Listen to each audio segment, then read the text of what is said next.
Man, get it cracking just like that. What's good, world? It's your boy Mastermind, man, and this is another weekday drop. Listen, this is the April weekday drop. We've been out for a little bit. Check out the audio podcast on all podcast platforms. Real Gamer and RGTV, the classic shows. We are here, we are there, we are everywhere. Listen, we got a lot to talk about. We've been out of it for a little bit, man. We got a lot of things going on behind closed doors. Technical difficulties. Lack of equipment, we got a lot, but hey, we still in here, man. We still cooking. Be sure to follow me on X, no longer Twitter now. Remember X, but we be still cooking in the kitchen with this game and stuff, man. I've been in the market a lot, and you know what I'm saying. So from the business side and from the gaming side, from the tech studies and all this stuff, we still in here cooking, but it's just been kind of heavy to kind of come here and give y'all a great show on the podcast, but. We got a lot cooking up and wrote down here on our magic handy dandy board here. We're gonna be talking about a couple stuff on Twitter I'm gonna be talking about. So be sure to follow me out again at Master23Mind and on Twitch, Master23Mind, and your YouTube page, Mastermind RGTV.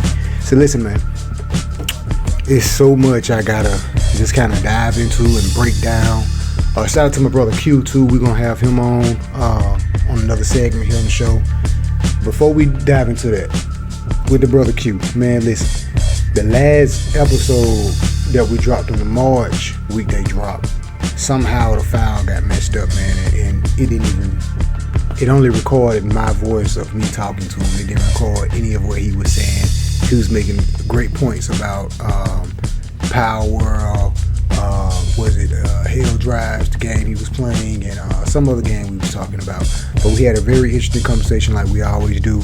And it didn't get saved, man. So yeah, but we're gonna have him. We're gonna be sure to have him back in here right after this segment. And stay tuned for that. So listen, we got a lot to talk about. This mobile gaming, man. Let's just dive right into it. We got a bunch of stuff on the board here to talk about and on Twitter. So we're gonna go ahead and get right into the meats and potatoes of this thing, man. So listen, you all know that mobile gaming is basically should I say mobile gaming has already been a thing, but now it's really a thing because the emulators and situations is back. So we all know with the Apple opening up its app store to the emulator, that's pretty cool.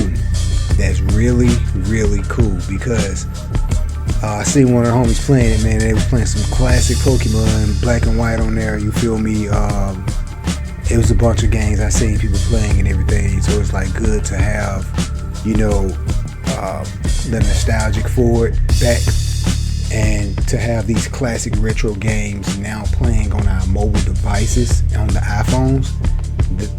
That's what we was waiting for. That's what we needed. You feel what I'm saying?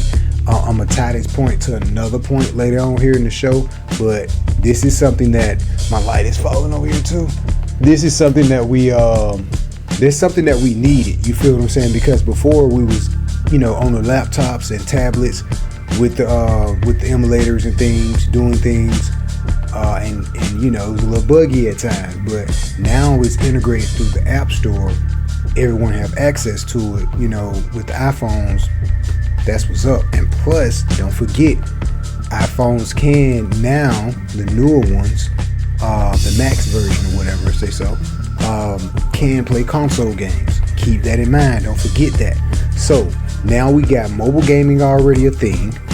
Call of Duty Mobile, that's completely different. People doing their thing over there. Shout out to my brothers in Africa. They killing it over there with the mobile, with the Call of Duty mobile experience. You feel what I'm saying? With the mobile tournaments and everything they have.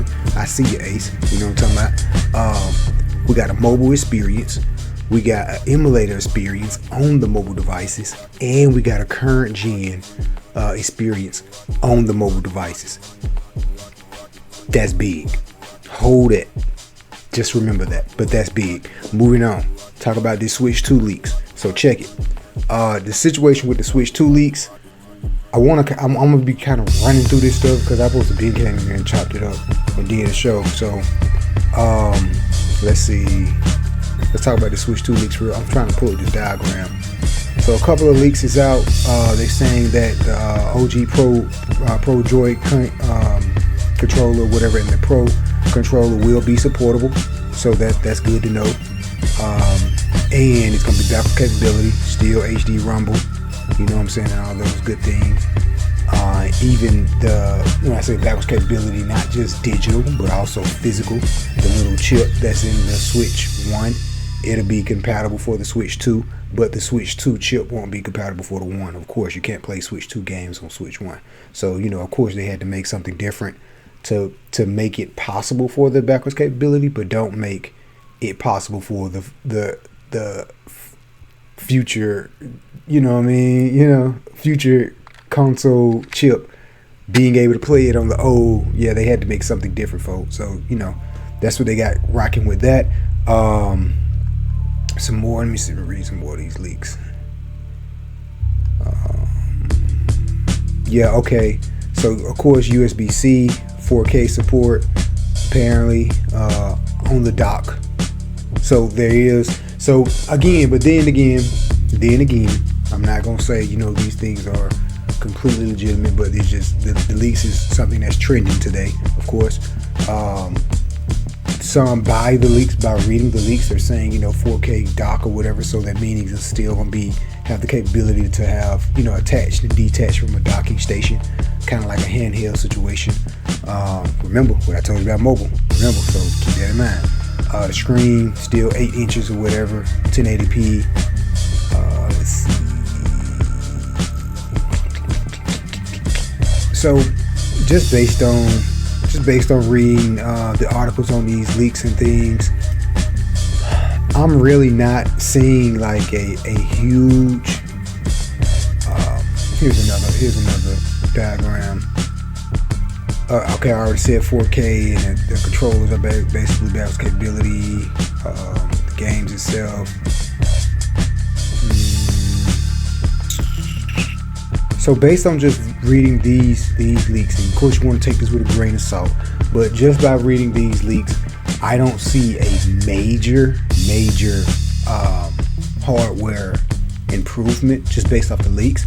But then again, I don't really think these leaks, I wouldn't say these leaks are not true. I would just say you have to just wait till it come out. You feel me? And plus, they pushed it back to 2025 for a reason, bro. I feel like it's more than just maybe delay in chips making or issues, political issues or whatever. I think it's more than all that. I think Nintendo, got some cooking, or they're trying to decide, well, they probably already decide which chip manufacturer they're going to go with. And I'm gonna break down my theory again. I talked about a theory I had before on one of the old episodes, but I was talking to a brother, and I kind of dived deep into it. So I'm gonna give you my theory about the Microsoft chips, Xbox chip, basically who's gonna be using the next gen chips and everything. And plus, we already got rumor that, of course, we already knew this was kind of pretty much true. PlayStation choosing AMD again for the PS5 Pro and the PlayStation 6. Of course, we already know they probably gonna be AMD. But so my whole theory of it is, when I talked about the Microsoft, I ain't gonna revamp everything I said, because now when I'm thinking about it, I really did do a recap, a fully breakdown on these, probably the last 2 episodes. But you got NVIDIA, got these new AI chips, and you got the Intel partnership that they're working with Microsoft. Microsoft also working on their own chip as well, in-house chip. But again, this is not for the gaming consoles, but just my theory is, I think Xbox CEO and Microsoft CEO, whatever, they like, it ain't too hard for y'all to communicate and say, hey, look, we know Microsoft, is top leaders in tech. Xbox may not be the top leaders in gaming, but hey, let's work together. Of course, they're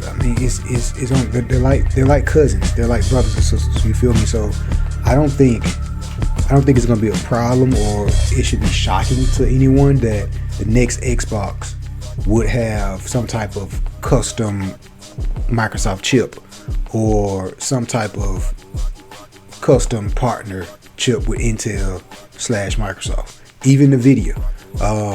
Was reading, well, not necessarily reading, but someone told me also that, hey, NVIDIA may be rumored. They're saying NVIDIA rumored to, probably do the next, chips or whatever for the next Xbox. Possibly, but I think my theory is I think it's going to be an in-house Microsoft chip or Intel partner with Microsoft type chip. For Nintendo, I think they're going to go with an ARM-based chip, or they're going to go with a NVIDIA chip, and I think NVIDIA be the better choice, or going with ARM and NVIDIA. Maybe, having ARM doing the CPU, or even Snapdragon. Snapdragon got some pretty cool tech too because of mobile gaming. So we're gonna come back to mobile too, but I think if ARM may do the CPU or something, and NVIDIA end up doing a graphics card or something, the GPUs and all those things, I think that'll be a good partner up with them. You know what I'm saying? And if PlayStation just do completely AMD, which we already know they're going to do, I think it's going to be fine too, because AMD is not a bad company either. Even though NVIDIA AI chips is hot in the news right now, they're the top dogs, but we all know there's other dogs out there. AMD is one of them. You feel me? So I think that's my theory for those three. And let's talk about this Qualcomm situation for a second. Qualcomm chips, whatever. So we all know that the next generation of mobile devices, like the new iPhone, is going to come out end of this year, mid this year, fourth quarter probably this year. Any other mobile devices that come out fourth quarter this year, they're going to have some type of AI chips in them. AI is this new hot talking point, this whole new thing. Just like, when crypto and all this stuff was the hot season for it, even though, we're back in that crypto hot season now, but everything is dealing with AI. Even the future of things has to have some type of AI integration in it, because the way technology works is like, once you do this over here, there's no closing the Pandora box. It's open, and you got to kind of go forward with it, or it got to go forward with you. You feel me? Technologies keep progressing, and I think the progression is going to come into play with the phones, the consoles, the PCs. All have these AI chips, these next AI generational chips built into their hardware, and we're gonna see these new mobile devices built with incredible powerful AI chips into them. And with that being said, that's gonna be a plus for gaming, because we already know, going back to my first talking point, mobile gaming blowing it through the roof already. Now we got the emulators. Now we got even current gen consoles playing on these mobile devices. So I think for it switch to these leaks, now I don't want to hear no leaks. I want to see final confirmational things, because we know next year, again, with these AI chips, this stuff is going to be powerful, yo. So Nintendo is going to really have to do something incredible to but to sell the people. You feel what I'm saying? And if you come out with some new Mario, you got to give us better than what you've been giving us. You feel me? So I think they're gonna have to not only pull the trigger on a great AI chip deal, but they're gonna have to pull the trigger on a lot of stuff. You know what I'm saying? Even Grand Theft Auto. The question is, will Grand Theft Auto be on the Switch too?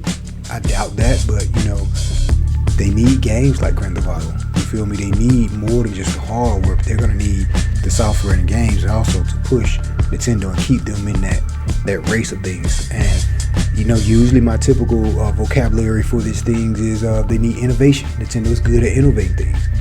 Yeah, but in a situation like this, if these leaks are true, bro, there's no innovation there.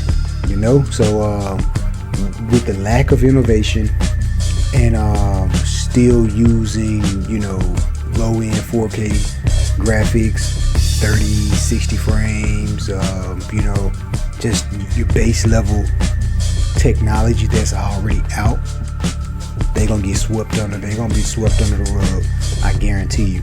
But I still got hope that Nintendo is gonna come out with some. I'm not gonna really fall too heavy on these leaks. I still hope that and believe that Nintendo is gonna come out with some incredible, pretty cool. But I just really hope it's innovation. they're gonna have to do more than just everything I just said. So moving on, talking about and this is another one that's gonna tie into all the other stuff I'm gonna talk about too. Stripe integrating with crypto again. They was integrated with crypto before. Stripe is a payment system or whatever that's done through a lot of small businesses, entrepreneurs, and individuals use Stripe for a payment method or whatnot. And even through like stores and like Shopify and Etsy stores or whatever. So by this being integrated with crypto again, they took it away but they brought it back.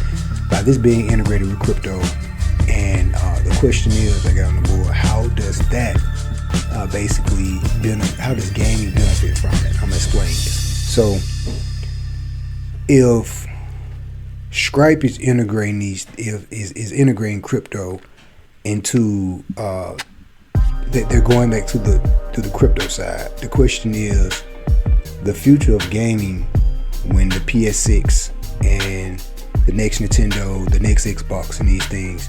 The question is, we know they're going to have some type of new AI technology with these chips, but the question is, will we have blockchain technology built in on the back end of these consoles? If we do, they can integrate that through the Stripe payment or whatever. That method can be also introduced to that too. That'll be dope. Two, another theory. Someone like Kick need to get with Stripe, partner with these guys, so the gamers can start getting paid to stream in crypto. Because if Twitch and YouTube is their number 2 competition, what's gonna make them different from Twitch and YouTube? By partnering with someone like Stripe. Blockchain technology integrated on the back end with crypto and everything. Perfect marriage, you ask me. You feel me? So now you give the gamers, even if the blockchain technology is not integrated through the console, you give us the gamers, by streaming on your platform, a chance to make passive income. And we'll be able to convert this income over to whatever, crypto, whatever we want to, or people can send us tips in crypto. So that different things like that, I think those are my theories. I think that'll be perfect for Kick to compete with Twitch and YouTube. Kick, CEO, holla at your boy, man. I got some things that can, hey, let's talk, man. I had a lot of love. I'm a visionary, man, so I see things how I can move, and if we can work out the kinks of things and get things cooking. Let's move on. I want to talk about this Fallout for a second, man, because this Fallout show, listen, man. Yeah, I know I come here and talk about how the games moving over to the movies and the TV show sectors or whatnot, and the games are killing it. Listen, man, this Fallout TV show, really cool show, man. And I really respect and salute for what Fallout has done. They released a free next-gen update, and it's coming to consoles and PCs. Salute, man, because the graphics, I gotta go see it. I didn't play too much Fallout, so I don't know too much about the game, but I've watched people play it. I've played it before, but I haven't, really dive deep into it, beat the game, you know what I'm saying, different things of that matter. And to see that we're getting this, next gen update or whatever for free, appreciate that. For the fact that they released that doing this TV show, whatever, genius, perfect marketing. And I think that if Verizon and not Verizon the car game, but Horizon, I know my southern accent, hey, it'll get you, man, it'll get you. But that game, God of War, I named those two because we know that we possibly got a movie or a TV show coming out between those two or whatever. And I think if they can push out some type of game content around the release of the TV show or the movie, kind of like what Fallout did, keep everybody entertained and also keep everybody gaming.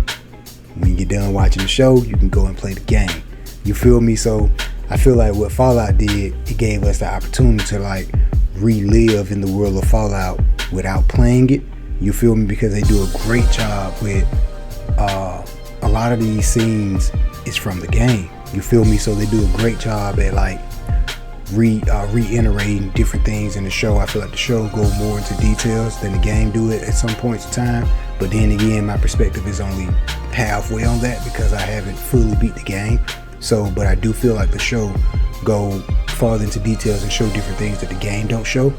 And if the next video games, TV show or movies can kind of do the same and then entertain us on that and then take us to the gaming world and we get to re-experience these things and play it in our own little way, yo, perfect marketing, perfect idea. Love what these guys did. Gotta finish watching that Fallout, and plus it got renewed for a season 2. So yo, plus I'm hoping we get, a lot of people is probably actually hoping this whole New Vegas. So we got it approved for a season 2. Hopefully season 3 can probably be New Vegas or something. I don't know, but we'll see what the future holds for Fallout. Moving on to my next topic. It's not really a full. My next topic is gonna be full blown, but this is just headlines of keep your eyes open for the next Assassin's Creed. So let me see, can I pull up this dialogue? I was reading about something about the next Assassin's Creed, and I might not be able to find it, so I'm not gonna really waste too much time looking for it. But oh buddy, they better come correct with this one. Because apparently the other one, I don't hear too much talk about it. Here it is. What, Codename Hex? Well, we kind of knew that was the code name, whatever, but apparently this one's supposed to be May. What was the? No, I didn't write the details here on my board. I'm looking for the diagram. I can't find it, but I forgot what this one was gonna be based. Oh, I think it's supposed to be like a black samurai, something like that. So if we can get the samurai experience, and me and the homie Q been talked about this on the podcast years ago, talking about, yo, we need like a samurai experience of Assassin's Creed. Like the next Assassin's Creed game need to be in Asia, Tokyo, Japan, something like that. We're doing the ninja samurai type culture of things. And years later, you got Ghost of Tsushima, these other samurai games or whatever started to come out. So, you know, Ubisoft, Assassin's Creed, y'all took too long to come out with that. But apparently this next Assassin's Creed may just be that, and it may be like a black guy playing like a samurai, like a black samurai or something. So if we do get that, oh boy, it's gonna be fire. It's gonna be fire. We don't know that yet, but it's gonna be fire. So keep your eyes open for the next Assassin's Creed. Listen, let's talk about I want to dive heavy into this. So we finna dive heavy into this. Let's talk about this Apple headset. So the Apple headset has low demand, and I think I probably mentioned this on the show too.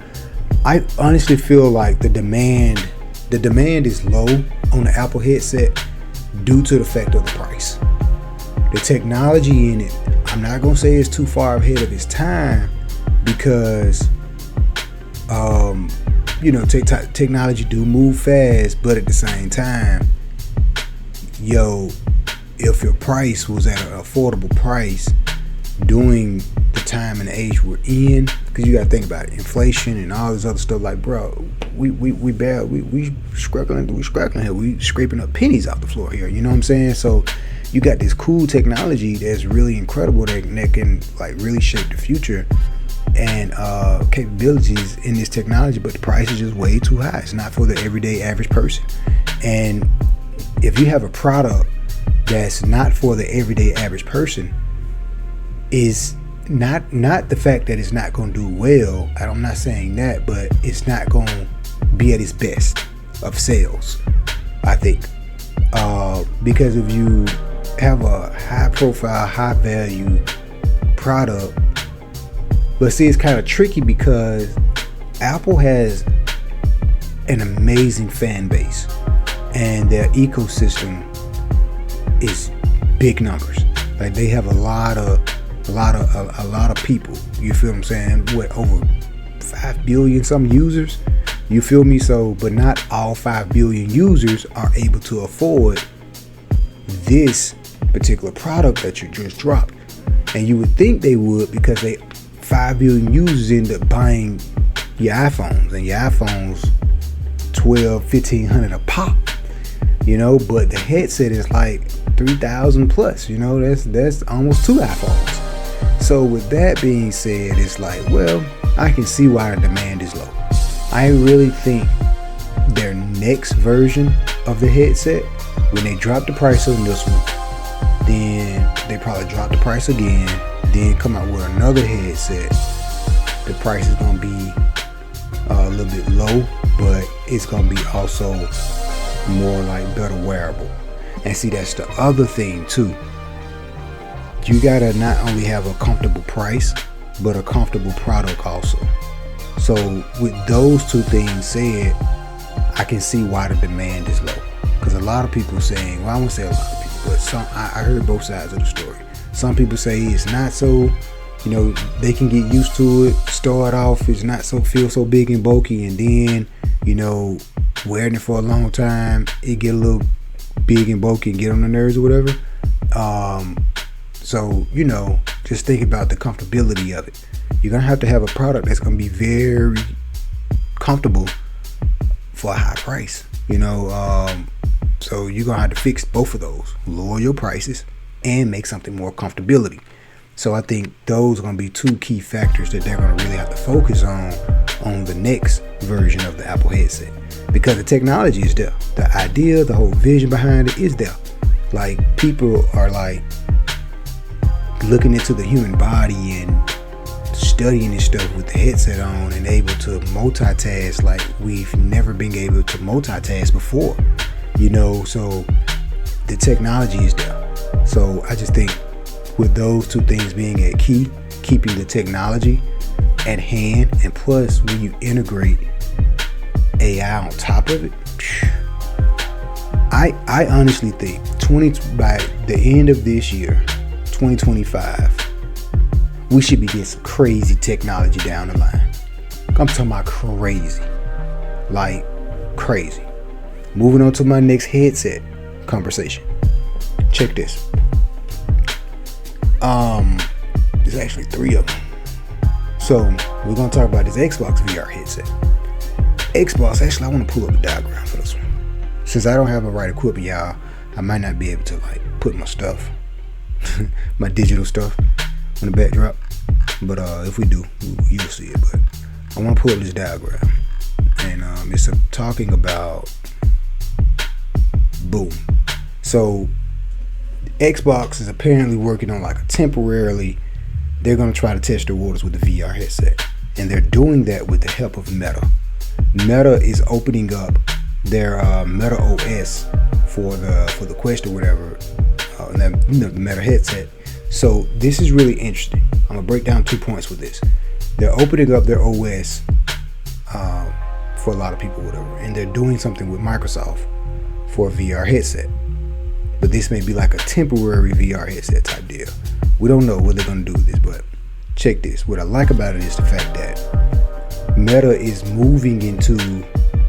has already been a software, but on the social software. They're moving into the operating system software.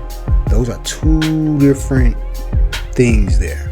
You understand what I'm saying? So by them moving into the operating system, the operating system software standpoint, it's like, hey, now you have, as an operating system, you have, I'm just gonna give you 2 of them. There's close to as many because you got Linux, but you have the Mac OS.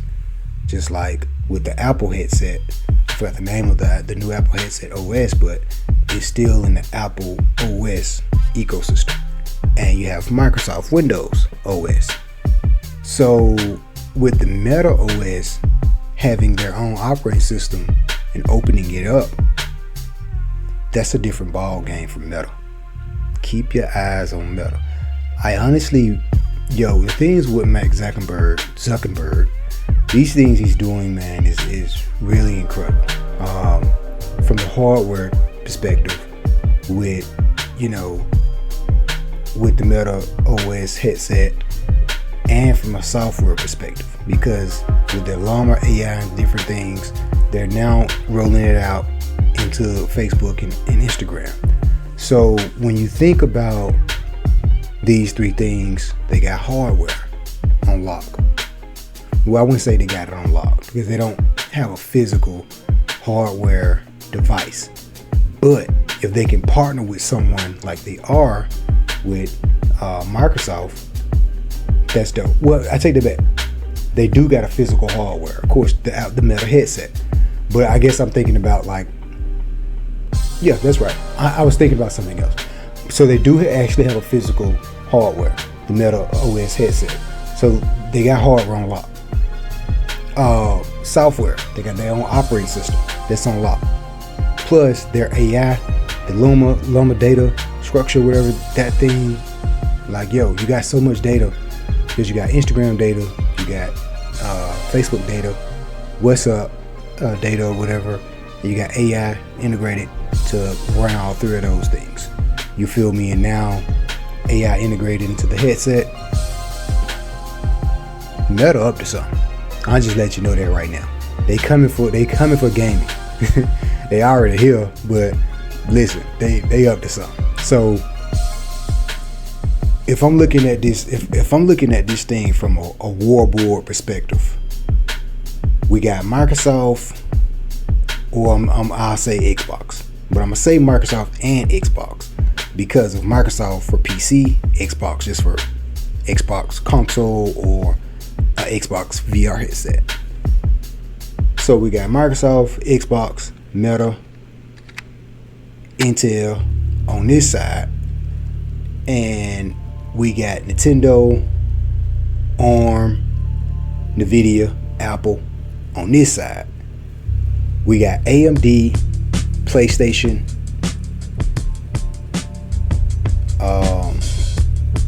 and PlayStation is possibly, I heard this too, I got this written on my board, PlayStation talking about a PS6 handheld version also. So if, boom, here we go, AMD, PlayStation VR 2, and the PS6 handheld device.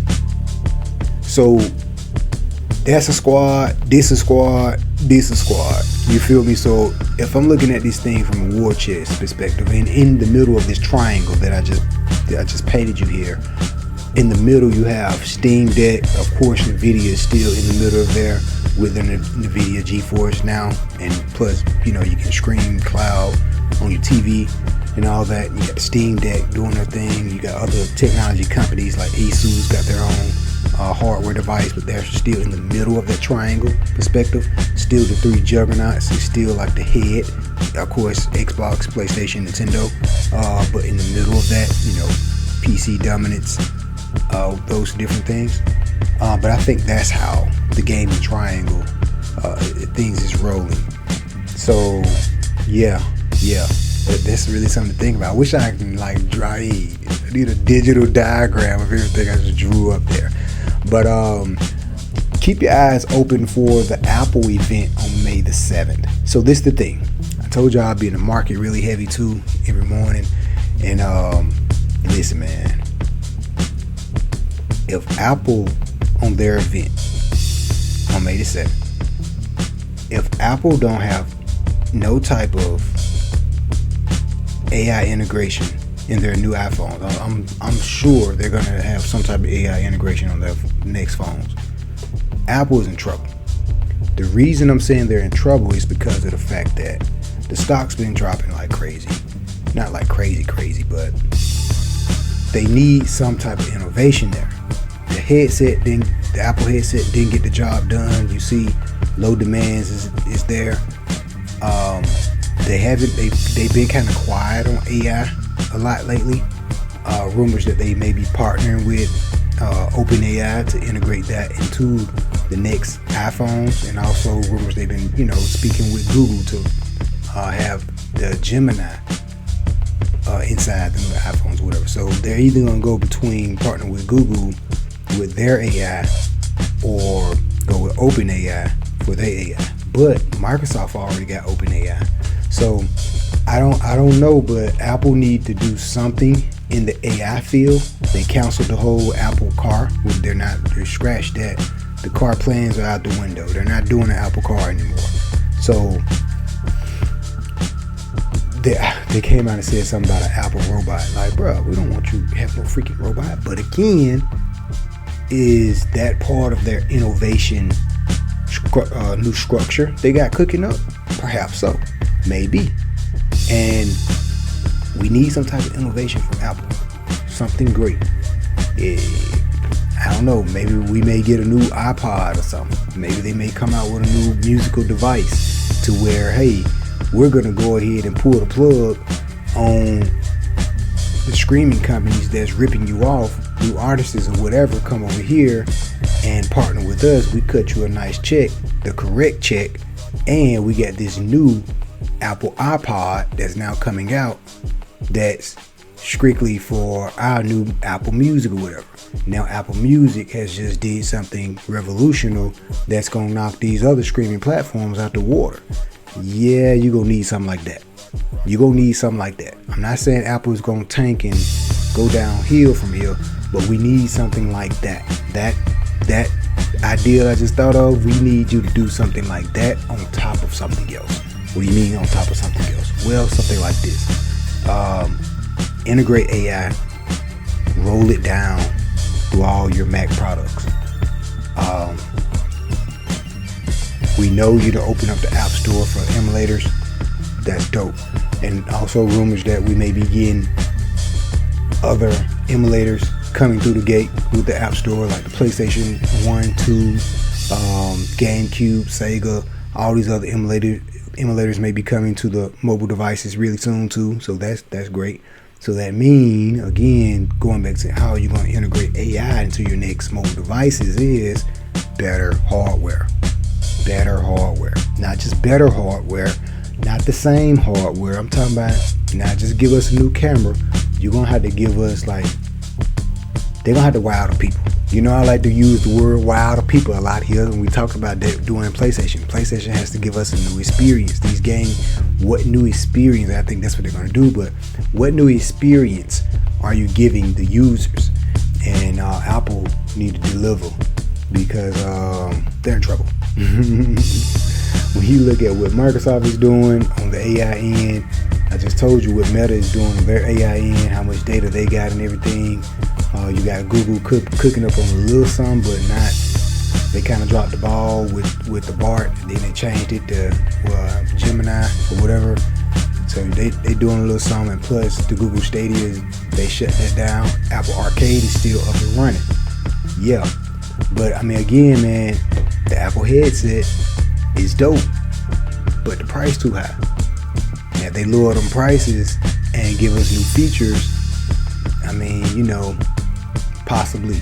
But I still think Apple is gonna need to do something extraordinary in the time between of May the 7th, this new event they got coming in May the 7th, and when the new iPhones come out, during that next event.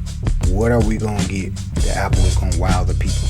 Because we need some type of wow and innovation. Say, okay, we put our money back in Apple to where we can believe that Apple can be an innovation, future-driven technology company. They need to do that. So keep your eyes open for May the 7th, and with the new iPhones drop fourth quarter of this year. Moving on, talking about, let's see, I just spoke about the emulators or whatnot. I try to make sure I touch everything on the board here, you feel me? I touched on everything I wanted to touch on here on the board. Let me get the homie Q in here, and I'm gonna try to say some of the other stuff I wanted to speak on. I be retweeting so much on Twitter, bro.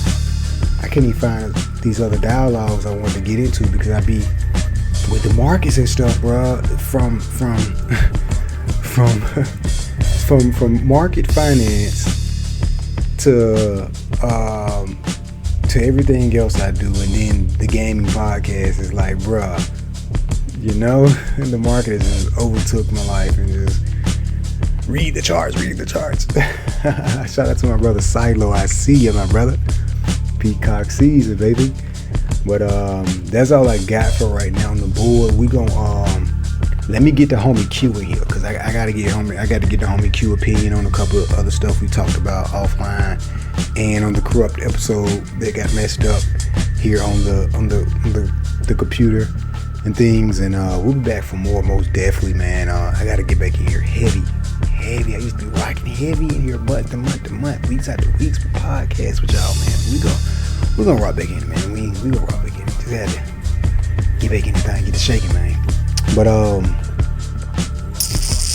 yeah, we gonna get these links together. Be sure to follow your boy. Follow me on Twitch, Mas23Mind, YouTube, Mastermind RGTV, the classic shows RGTV on all podcast platforms, Spotify. Holla at your boy, man. Holla at your boy. What y'all doing over there, Spotify? Quick Spotify story. So, you know, Spotify came in and ate up Anchor and changed that around, and now you can't really. Spotify is pretty much just a distribution hub. You got Riverside now. You have to record audio and video. Basically, I'm saying all this to say they're making the podcast game harder. So just say that for all more becoming podcasters out there. There's not a way for us to easily do this stuff how it used to be back in the day. I hate how things kind of go good for the people 1 minute, and then corporations or deals get made and it screws the people out the deal. I feel like that's what happened with Spotify. That's my quick Spotify story. But yeah, check us out, man. We've been playing a lot of Last of Us No Return. That's our game, man. That's the game, bro. I love that mode. Every time I get to playing it, the adrenaline, you get to rushing, you just get to enjoying the game. Love it. But I'll be playing a lot of that on Twitch. Be sure to check me out there. But I'm gonna make sure I post the Discord link also here in the description or whatever. Y'all jump in the digital library and come learn some things, man. Let them know gamers getting money too. You feel me? So be good, y'all. Love is love. We out of here. Peace.